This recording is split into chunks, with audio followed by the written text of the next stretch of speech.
are live. Welcome back. This is episode number 48 of Kalibrated with Scott. I'm Scott, of course. I am joined today by the one, the only Brian Berletic. Brian, how are you doing today? I'm doing well. Thank you for having me back. I just want to, again, this disclaimer, it's like almost 11 p.m. here. So if I seem a little tired, that's the reason why. Yeah, no, that's perfectly acceptable. I'm sure everybody will understand. And thank you so much for coming on so late. I know the time zones are always crazy. Before we get started, guys, go and follow Brian's channel, The New Atlas. Subscribe, watch his videos. I use his content as a source regularly. He does good work. He shows his work. Go follow him. But without further ado, we got a lot to talk about today, Brian. First, I wanted to talk about the recent BBC article that came out. I'm just going to quote it here.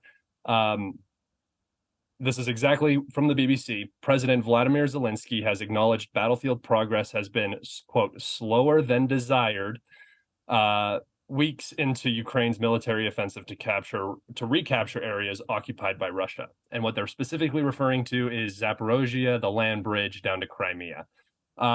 This is a big revelation, I think, for a lot of the pro-Ukrainian crowd, the Western crowd, who probably thought that this was still in the works. Now they're, coming out and saying things aren't going as good. Why do you think the narrative is switching now? And what do you think this means for the future of the counteroffensive? Because the offensive already began and it's not going well. I think they have to eventually come to grips with that. They have been trying for the first 1 to 2 weeks. They were trying to pretend it didn't even start yet, that this was just shaping operations. They're just probing.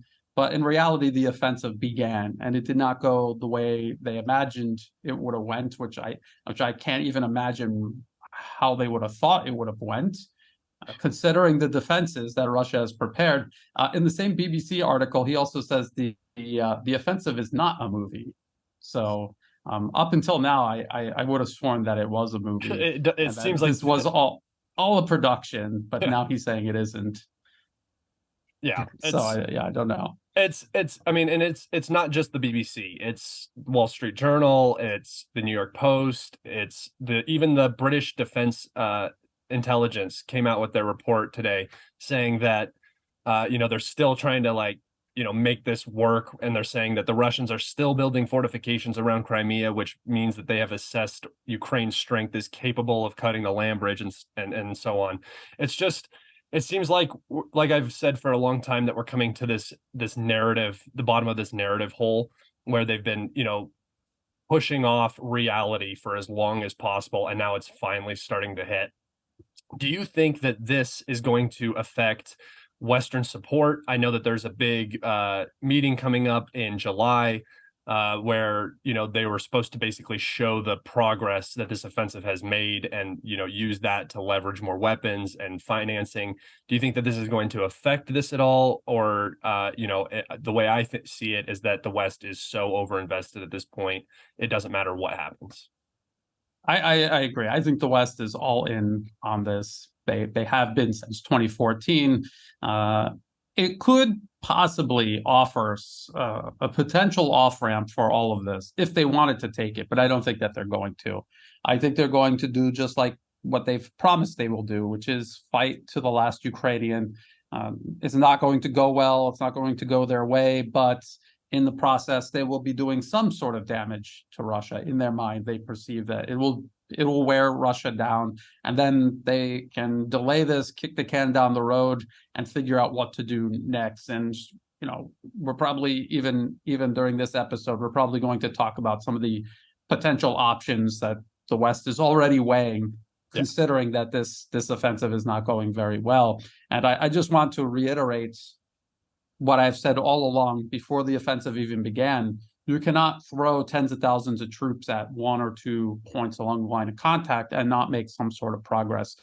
They will make progress. Russian defenses are designed to give way to Ukrainian forces, to absorb the offensive, to move back, not to suffer heavy casualties, not to get encircled, but instead to give ground while wearing down Ukrainian forces, destroying their equipment, eliminating their manpower. So We could still see some gains. I'm actually quite surprised that they haven't made more I gains. I'm in full agreement on this. I had originally thought that, in the first 2 weeks, Russia was going to look kind of bad, that the Ukrainians were going to really progress fast through this buffer zone, maybe make it past the first line of defense with some losses, and then get eventually bogged down around Tokmak or somewhere around that area. And, I never thought that they were going to make it to Melitopol, but Tokmak seemed at least plausible.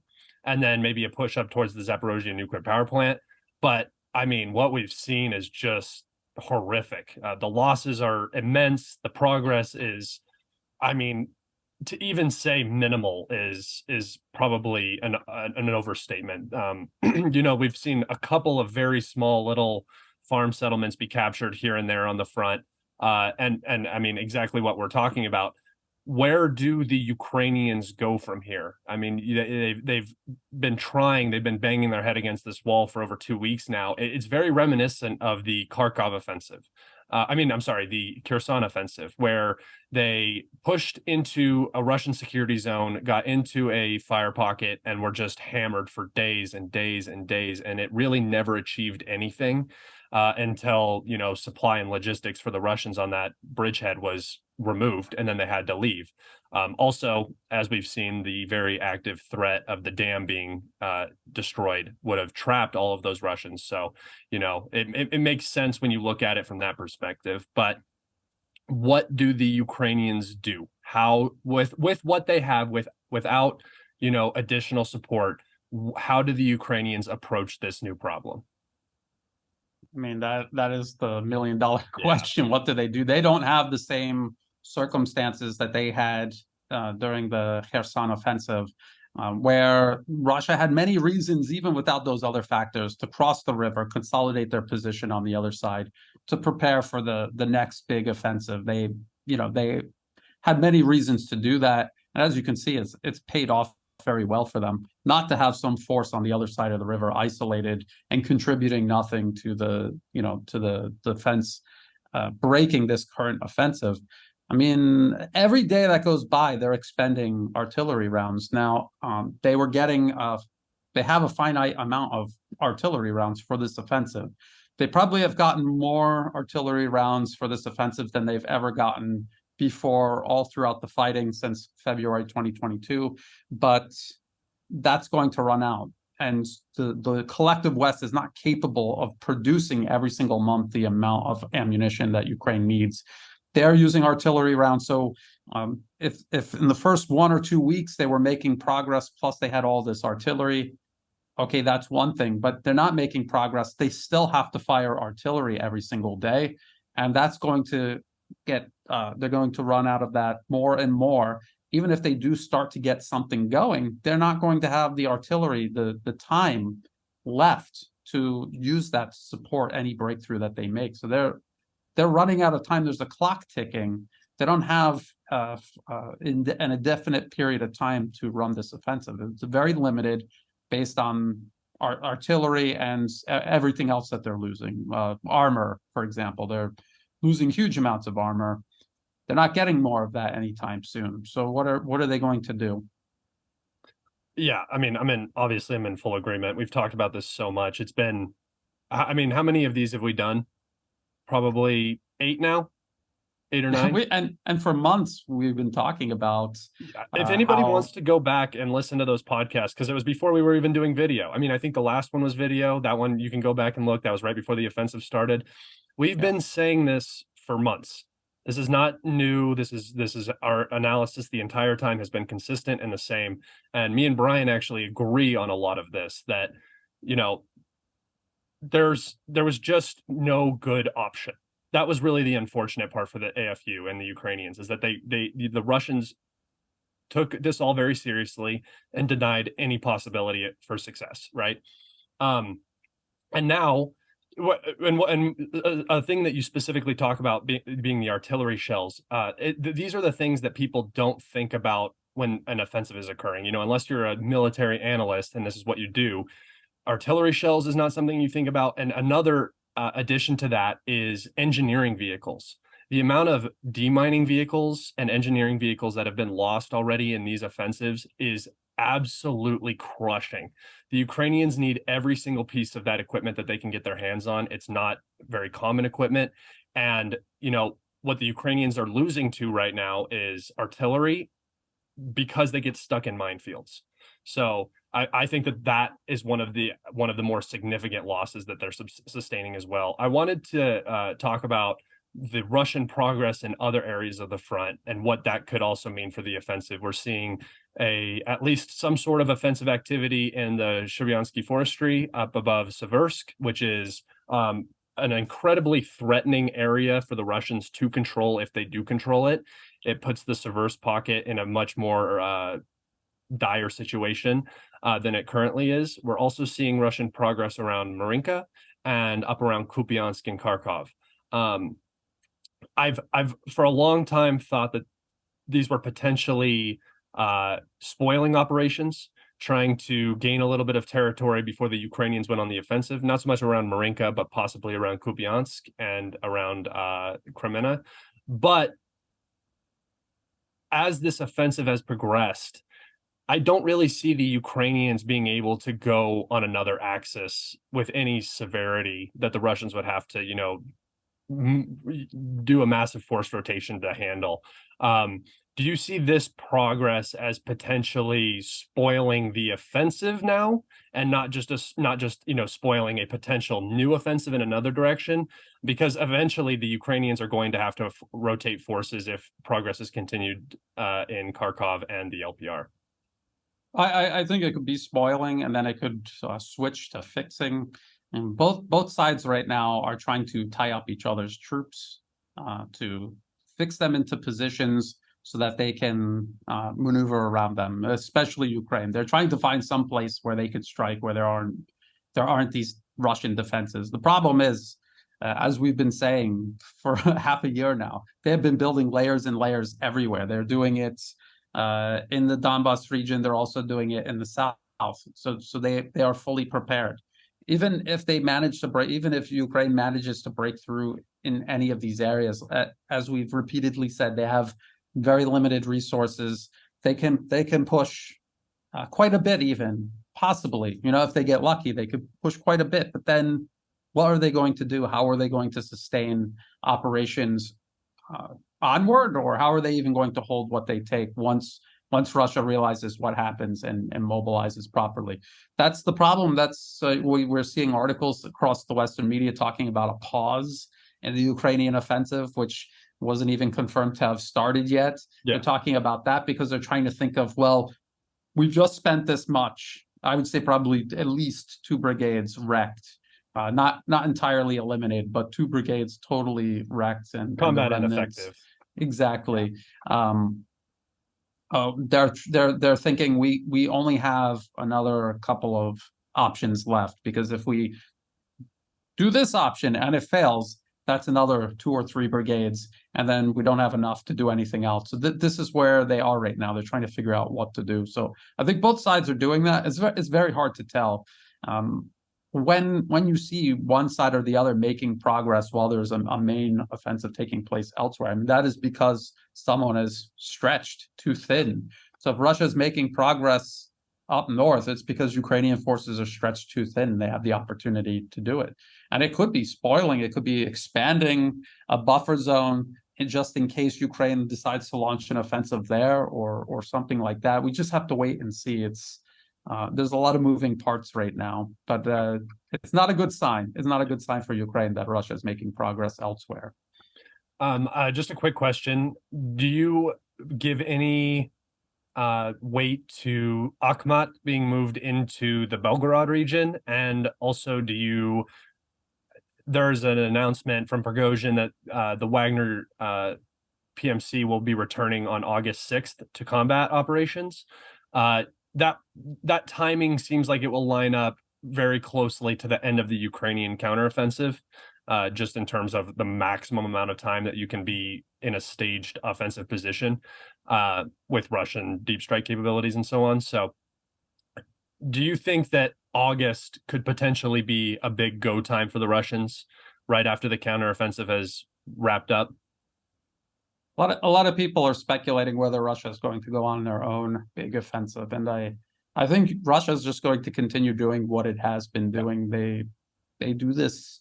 It is an offensive in a way, in a manner. It is an offensive, but they do this slow, incremental, grinding offensive because they don't want to rush large numbers of tanks and troops into minefields.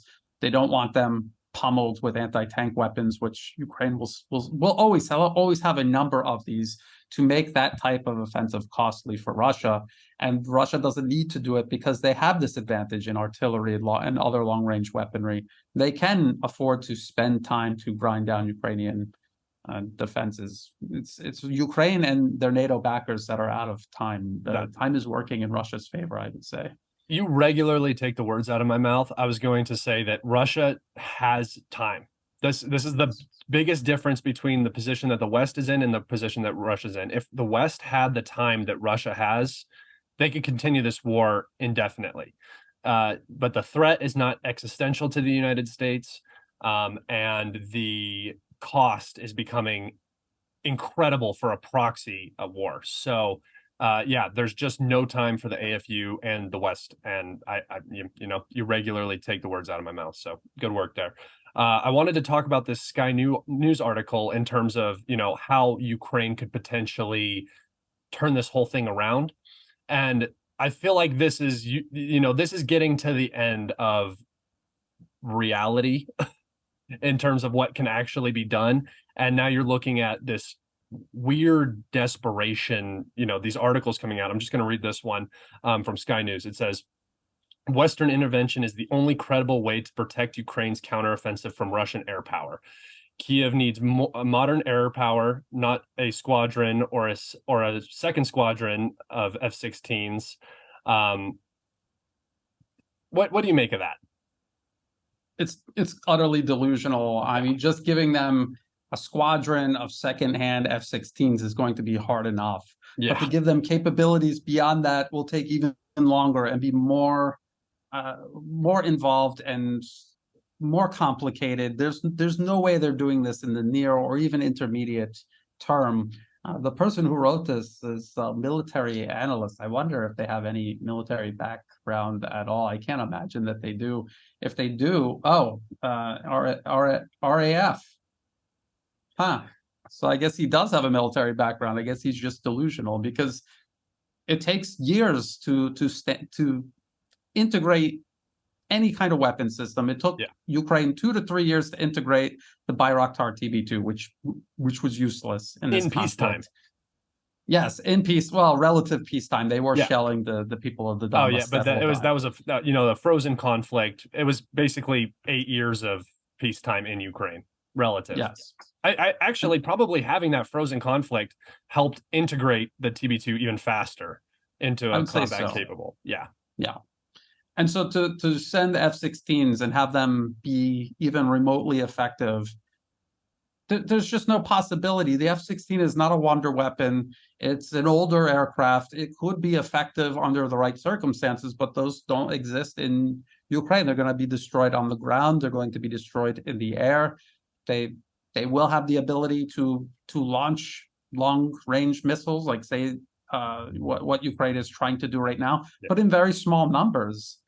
And so what do they think they're going to accomplish? But this is just them desperately grasping in the dark, trying to find anything to hold on to because nothing else is working. We've heard all of this before. They said this about the tanks. They said that was going to change everything, when so clearly it wasn't going to. And again, it's from the Western media that we could see older reports about Leopard 2s burning in northern Syria.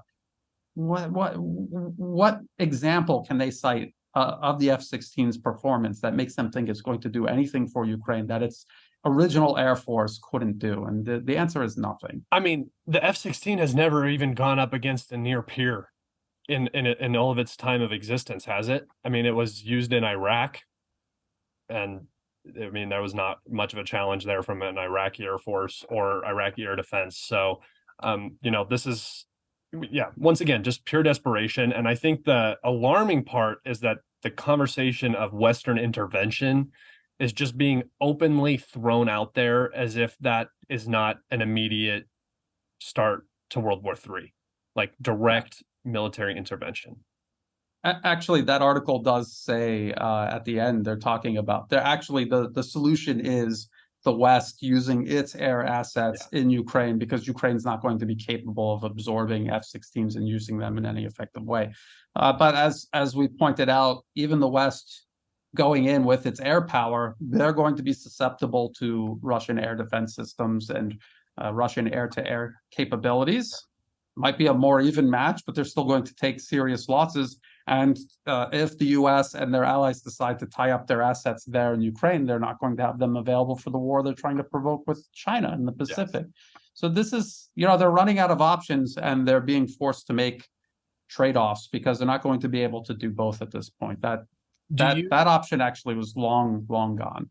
do you see China as still the main priority for the Biden administration and the State Department? Because we know where the Pentagon is looking, but for the people who are seem to actually be making the decisions for some reason, the military decisions, why do you think Russia is being so overly invested in when clearly China is the next option? I mean, the next foe, the big peer enemy for the United States. And do you see, I mean, I'm sure you saw Biden just called Xi a dictator. So, they were just over there trying to, put something together, make something happen, and then he gets out of it and he calls him a dictator. I have never seen a more belligerent US foreign policy. Just disgusting. It's not even, aggressive. It's not working.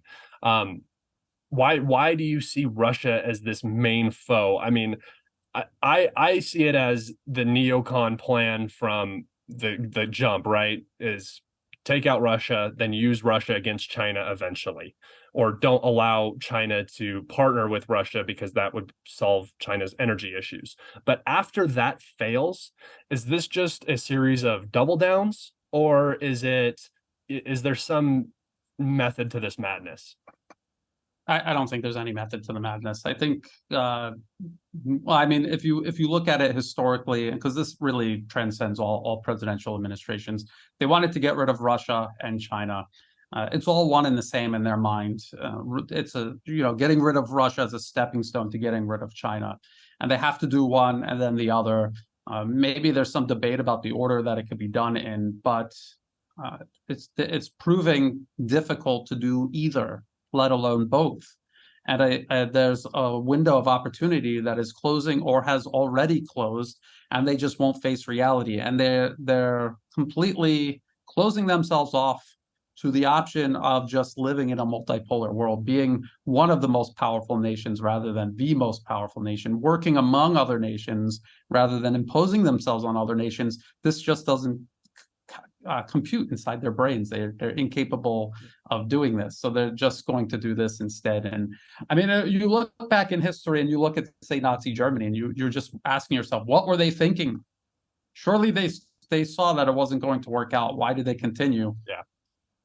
Same deal here with the U.S. It's at a certain point, it's just uh, collective megalomania that is out of touch with the reality, out of touch with the true measure of their power versus what they think the measure of their power is. Is it it always like stumps me to think about this. Are these people all handpicked from people who have no ability to like critically think or self-reflect? I mean, I imagine that they're making, ungodly amount of money from this, so it doesn't really matter to them. But just when I'm sitting here looking at this, I'm going, this is going wrong, this is going wrong, this is going wrong. Why continue to do the same thing? I mean, even if you're still going for victory over Russia, change what you're doing. Like mix it up or something, because the last year has shown that your plan is not working. Nothing is going accordingly the way you wanted it to, and now you're just like once again banging your head against the wall trying to get through it, and it's just not what's not what is it just the money? Is that all it is?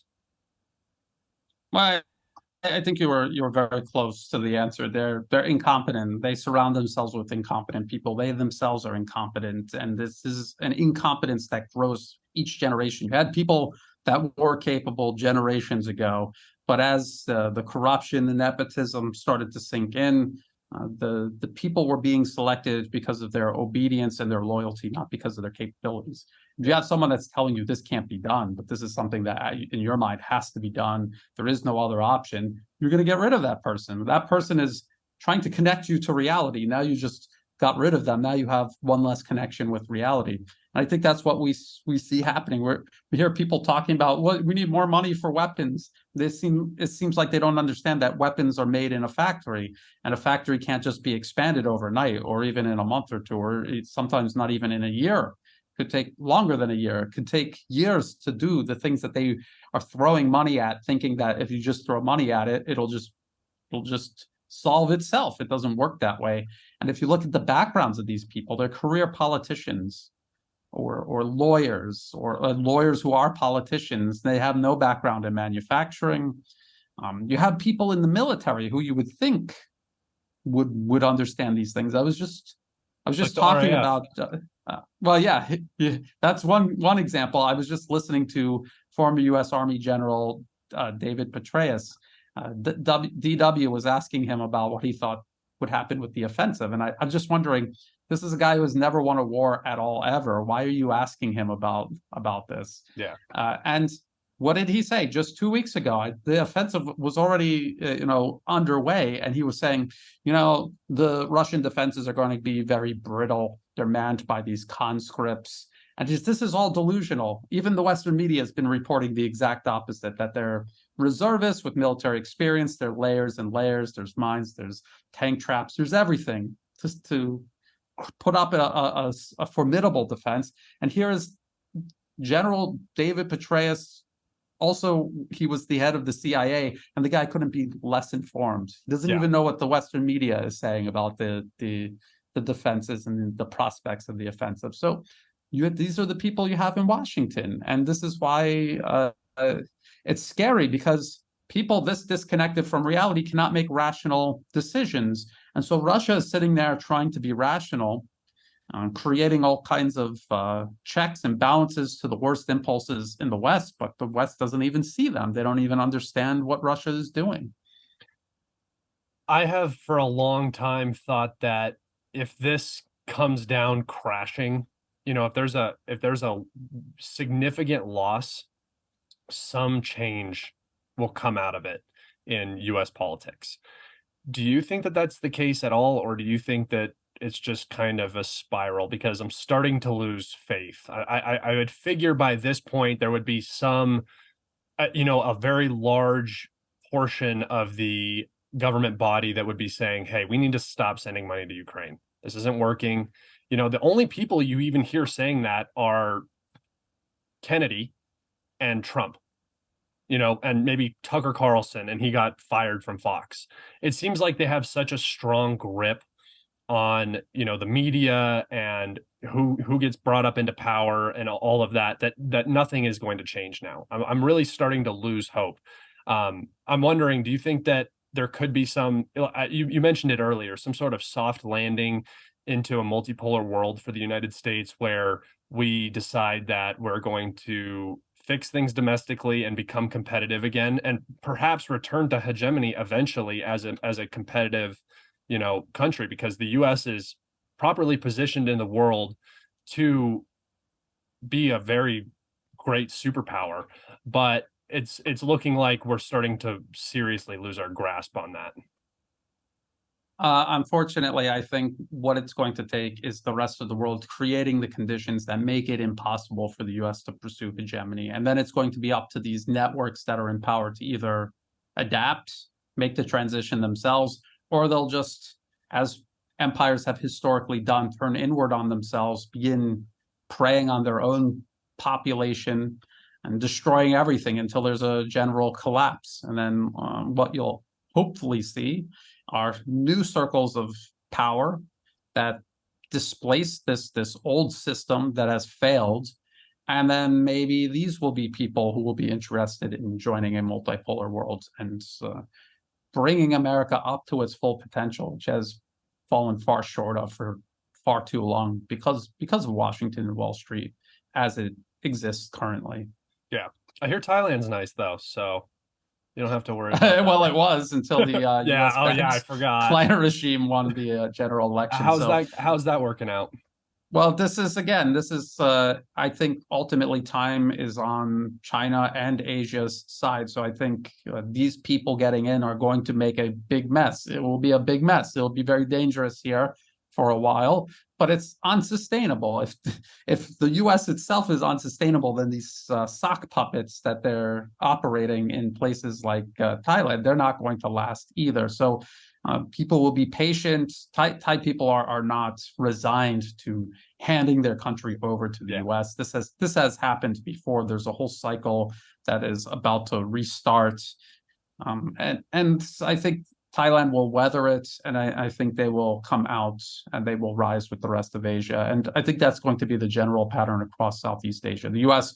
is pressing very hard here in Southeast Asia because, again, they're racing against the clock. They see that window of opportunity closing to wage some sort of successful containment policy on China, maybe even some kind of military conflict with China, and trying to switch over the governments here in the region to side with them, just as Eastern Europe has sided with them against Russia.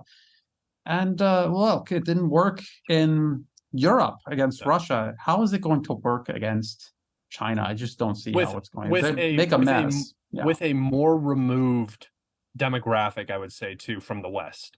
You know, in Eastern Europe, at least European countries have always had this desire to be Western European countries, and Western European countries now have the desire to be America.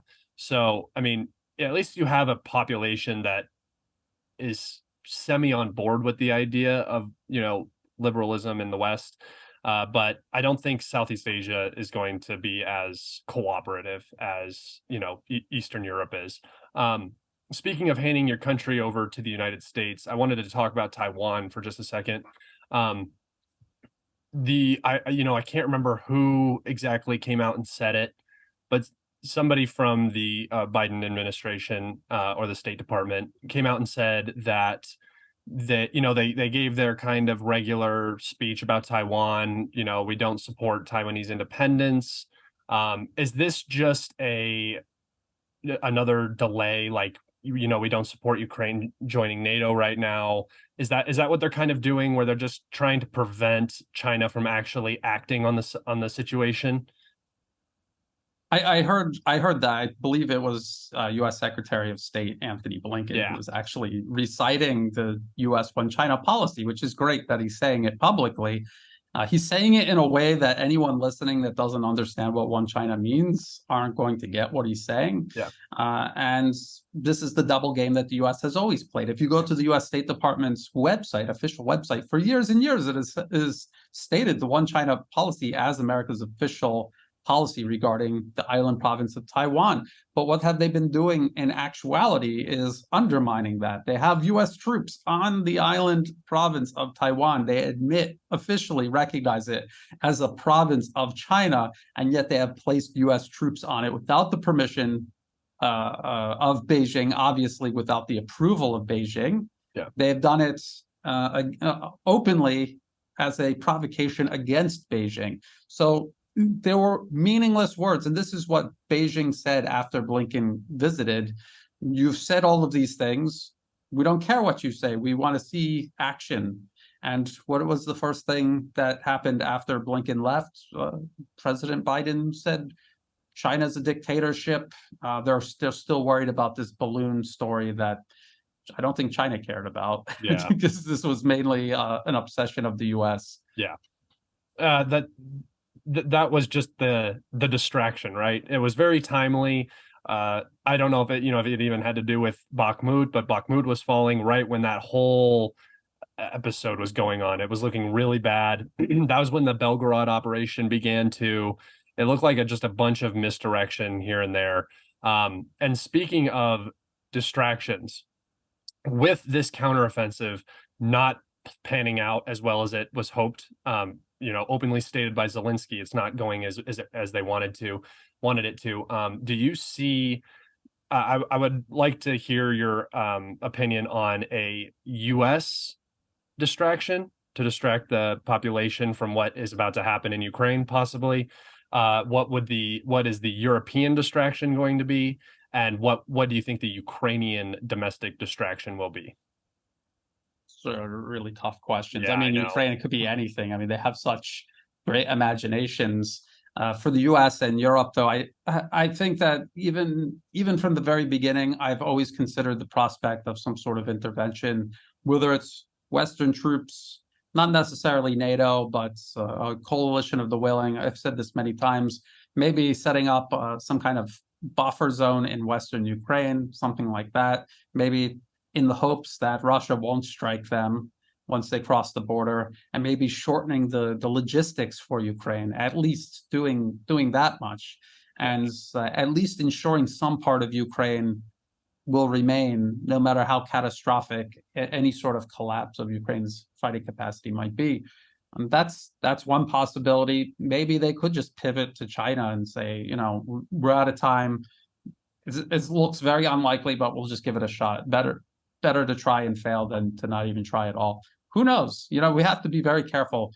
We can see how desperate the West is getting. We can see all of their narratives collapsing. We can see the desperation is really sinking in. They could do anything. This is what's so scary about an empire in decline. When it becomes desperate, that is when it's at its most dangerous. When the U.S. was confident, I don't remember them banning other nations' media. They're banning Russian media. They're preparing to systematically ban Chinese media because they're afraid. They're losing. They have no confidence left. Yeah, it's definitely not a good sign. The way that the U.S. responded in the 80s and 90s is much, much different than the way they respond now. Yes. Yeah, and it's just looking like a big L all around. I don't know why they even thought that this investment would pay off the way that it did. It's this even the counteroffensive from the start of the SMO up until now. It has seemed like they're just drinking their own Kool-Aid. There's just they're talking about reaching Crimea. They're talking about the Russians just breaking. It legitimately looks like the planning into this offensive was counting on the Russians not fighting, which is just ridiculous to me. I don't understand it. I think that's a good place to wrap it up. I think that pretty much covers everything. Once again, we made it all the way around the world. We talked Europe, the Middle East, China, Southeast Asia, and Ukraine. So I think I'm going to take us out there. Thank you so much, Brian. Right. Tell the people where they can find you. The easiest way is to just go on YouTube, type in The New Atlas, and then in the video description of every video is all the other places you can find and follow my work. And please do follow my work, at least on Telegram. I've started posting all of my YouTube videos right into Telegram, so you can watch it that way. And the great thing is you can turn your phone off and it'll continue playing in the background, unlike YouTube, unless you have premium. And that's because we never know when YouTube's going to. We're talking about a desperate West. We have no idea when they're going to start erasing our YouTube channel. So diversify, Telegram, and other places. And once again, Scott, thank you for having me on. It's always a pleasure. Yeah, thank you so much for coming on. And just for everybody who's wondering, if you want to find Brian's work, in the description of this video will be both his YouTube, his Telegram, and his Twitter. So go give him a follow. I'm telling you guys, his information is precise. Of all of the analysts I've seen throughout this conflict, Brian has remained the most conservative, I would say, with his predictions and his analysis, and also one of the most accurate. I kid you not, I make mistakes regularly. I rarely see Brian making mistakes. So go give him a follow. It's worth the time, and use him as a resource. And other than that, anything else to say, Brian?